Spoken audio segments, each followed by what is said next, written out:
ఈ ఆంధ్రప్రదేశ్ ఫామ్ అయిన తర్వాత తెలుగు రాష్ట్రాలు విడిపోయిన తర్వాత మీకు అవార్డు వచ్చిందని తెలిసిందండి. అవునండి, ఫస్ట్ ఇయర్ ఆంధ్రప్రదేశ్ ఫామ్ అయిన ఉగాది పురస్కారం ఇచ్చారు ఆంధ్రప్రదేశ్ నాకు, సిరివెన్నెల సీతారామ శాస్త్రి గారికి, మన చంద్రబాబు నాయుడు గారు ఇచ్చి ఉంటారు మీకు.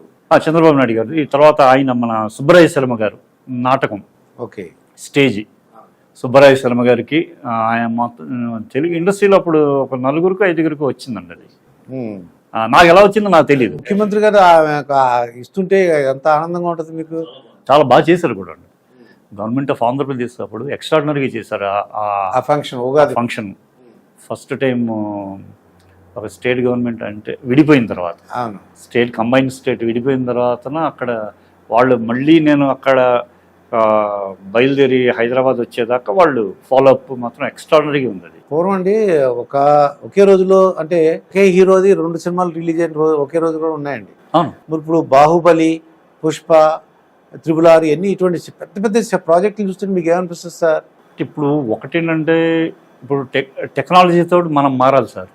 ఫస్ట్ థింగ్ ఏంటంటే టెక్నాలజీ పెరిగిపోయింది. అది దాన్ని మనం ఉపయోగించుకోవాలి, అర్థం చేసుకున్న దాన్ని ఉపయోగించుకోవాలి, అది కూడా ఎఫెక్టివ్గా ఉపయోగించుకోవాలి.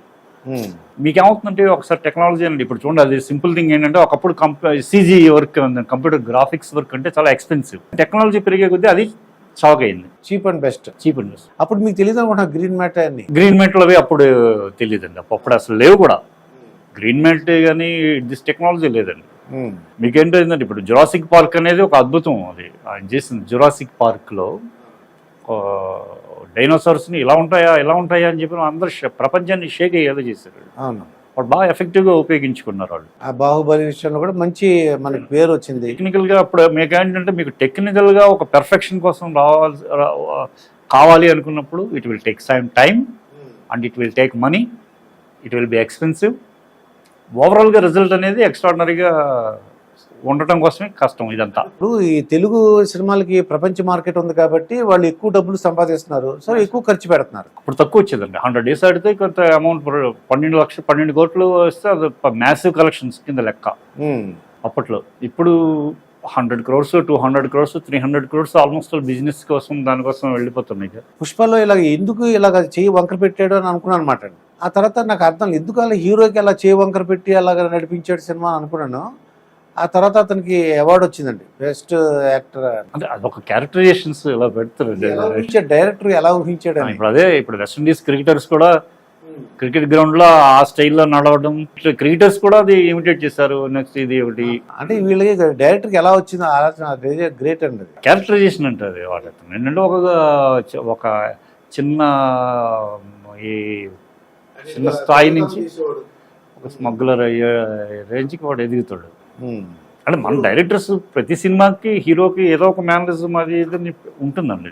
కొన్ని సక్సెస్ అవుతాయి, కొన్ని వర్కౌట్ అవుతాయి, కొన్ని వర్కౌట్ అవ్వకపోవచ్చు, చెప్పలేము. అది ఇప్పుడు వేరే సినిమా వాళ్ళు మిమ్మల్ని అడుగుతుంటారండి ఐడియాస్ కానీ అన్న ఐడియాలు చెప్పండి. చెప్తారండి. అది మామూలు. ఇక్కడ మాకు ఏమవుతుందంటే ఇప్పుడు సపోజ్ గోపి గారు మీరు ఖాళీగా ఉన్నారా సార్, ఒక 5 నిమిషాలు మీకు ఒక సబ్జెక్ట్ ఒకటి వినాలి, కొంచెం ఒపీనియన్ చెప్పగలరా అని అడుగుతారండి వాళ్ళు. ప్రొడ్యూసర్స్ వాళ్ళని చెప్తారు, అడుగుతారు. అయితే ఇప్పుడు అసిస్టెంట్ డైరెక్టర్స్ ఇప్పుడు కొత్త వాళ్ళు వస్తున్నారు. సార్ ఒక లైన్ చేసుకున్నానండి, దాంట్లో ఏమన్నా మార్పులు చేర్పులు ఏమన్నా చెయ్యాలా, సరిపోతుందా అడుగుతారండి. కామనే కదా అది. మరి ఇప్పుడు ఎలాగ మీకు ఏమైనా ప్రాజెక్టులు ఉన్నాయా? ఇప్పుడు ఆల్రెడీ ఒక సినిమా ఒకటి మిసెస్ కల్నల్ అని చెప్పని దానికి డైరెక్టర్ ఫస్ట్ ఫిల్మ్ ఆయనకి ప్రభాకర్ అని స్క్రిప్ట్ అయిపోయింది, రాసేసాను. షూట్కి వెళ్తున్నారండి వాళ్ళు. హీరోయిన్ గురించి వాళ్ళు దే ఆర్ స్ట్రగ్లింగ్. బహుశా నెక్స్ట్ వీక్ అప్పుడే వాళ్ళు షూట్ స్టార్ట్ చేస్తారు.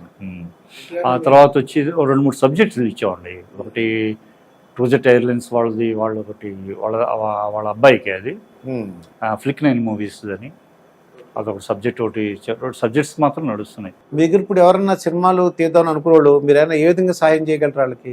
ఎవరన్నా డబ్బులు ఉన్నాయి అంటే వాళ్ళకి డబ్బులు సంపాదించి ఈజీ అయిపోయిందండి. అంటే రియల్ ఎస్టేట్ బిజినెస్ చేయడం, లేకపోతే ఇంకోటి దగ్గర డబ్బులు వచ్చినాయి అనుకోండి, సినిమా తీద్దాం అనుకున్న వాళ్ళకి మీరైనా హెల్ప్ చేయగలరా? అంటే స్క్రిప్ట్ ఒకటి అది నా హెల్ప్ పరంగా అయితే నేను చేస్తానండి. ఇక్కడ ఏంటవుతుందంటే సార్, సినిమాలో ఒక లాటరీ టికెట్ లాంటిదండి సినిమా అనేది. మీరు గన్ షాట్గా అది విన్ అవ్వదా మీరు చెప్పగలరా కొన్నప్పుడు? చెప్పలేమండి అది. సినిమా స్టార్ట్ అయినప్పుడు కూడా అది సక్సెస్ అవుతుందా అవదో తెలియదండి. సక్సెస్ అవుతుంది, అవ్వాలి, చెయ్యాలి అని చేస్తే అలా అంత డెడికేషన్ తోటి కనుక చేయగలిగితే ఓకే. దానికి ఏంటంటే మెయిన్ కథ, తర్వాత క్రౌడ్ పుల్లింగ్ హీరోస్, ఆర్టిస్టులు కావాలి. ఇప్పుడు మలయాళం కానీ లేదంటే సౌత్ కొరియా ఫిల్మ్స్ అవి చూస్తుంటారా మీరు? మీకు ఐడియాస్ వస్తాయి? చూడాలి కదండి, మేము కంపల్సరీగా చూడాలి కదా. వాళ్ళ థింకింగ్ ఎలా ఉందన్నది మనకు తెలియదు కదా. థింకింగ్ చేసుకుని మనకి నేటివిటీగా కొత్త కొత్త కథలు రాసేసుకుంటుంటారు, మాటలు కానీ కథలు కానీ. అంటే వాళ్ళని బేస్ చేసుకుని కాదులేండి అది, మన కథలు. దానికి ఒక చిన్న ఐడియా అంటే ఇన్స్పైర్ అవ్వడం వేరు, అదే కొట్టేయడం వేరు. ఇప్పుడు బేబీ అనే సినిమా ఉందండి, బేబీ సినిమా వచ్చింది, అది సౌత్ కొరియా ఫిల్మ్ అన్నారు. తెలియదు కానీ బట్ అంటే ఇన్స్పైర్ అవుతాం వేరండి. అది ఇన్స్పైర్ అయ్యి దాన్ని బట్టి మనం చేయడం వేరు. చివరిగా ఏమైనా చెప్పదలుచుకున్నారా? మనం అంత చెప్పేంత ఒకటండి, అందరికీ వాళ్ళ గురించి తెలుసండి. వచ్చేవాళ్ళ గురించి సలహాలు ఇవ్వడం కానీ, కథలు ఎలా రాయాలి, ఎవరికి సలహాలు అందరికీ తెలుసండి. అది మనం ఒకవేళ చెప్పినా ఇప్పుడు జనరేషన్కి అసలు చెప్పకూడదు యాక్చువల్లీ. ఓకే, మేము చెప్తాం నువ్వేను అనే టైప్లో ఉన్నారు వాళ్ళు కూడా. సో మనం ఏంటంటే మనం వచ్చామా, మన పని మనం చేసుకున్నామా, నీట్గా మనం వెళ్ళిపోయామా అన్న దారి వేరు. ఇప్పుడు ఏంటంటే అరే అలా కాదు, ఇలాగా మా టైంలో ఇలాగానే ఎప్పుడైనా చెప్పామనుకోండి, అది ఎలా నువ్వు నీ టైం నువ్వు పోవా, ఇప్పుడు ఎంతవరకు ఉన్నాం, ఎక్కడున్నాం మనం అని. ఇప్పుడు యాక్చువల్లీ ఏంటంటే సార్, సీతారామ శాస్త్రి గారు అయినా లేకపోతే నేను అడ్వకేట్ కింద ప్రొఫెషన్ వదిలిపెట్టి నేను ఇక్కడికి వచ్చాను సార్. నేను సీతారామ శాస్త్రి గారికి ఆయనకి ఏదో ఉద్యోగం ఉండింది, ఆయన వచ్చారు, పాపం ఆయన ఇచ్చేసారు, ఆయన జాబ్ రిజైన్. అలాగే పరుచూరు గోపాలకృష్ణ గారు ఆయన లెక్చరర్ కింద చేస్తూ ఆయన రిజైన్ చేసి సినిమా ఇండస్ట్రీకి వచ్చారు. రెండోది పరుచూరు వెంకటేశ్వరరావు గారు, ఆయన ఒక ఆడిట్ ఆఫీస్లో పనిచేస్తూ ఆడిట్ జనరల్ ఆఫీస్లో పనిచేస్తూ ఆయన వచ్చారు రిజైన్ చేసి.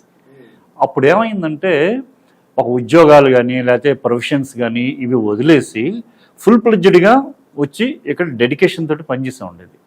అప్పుడు ఏంటైంది, ఇక్కడ మనం ప్రూవ్ అవ్వలేదా ఎటుకైన పరిస్థితి అయిపోతుందండి మనకి, అంతే కదా. అప్పుడు మళ్ళీ వెళ్ళి మనం వెనక్కి వెళ్ళి మళ్ళీ ఆ ఉద్యోగాలు తెచ్చుకోలేము, లేకపోతే అవి చేసుకోలేము. సో రేవో చావో ఇక్కడే కంపల్సరీగా మనం.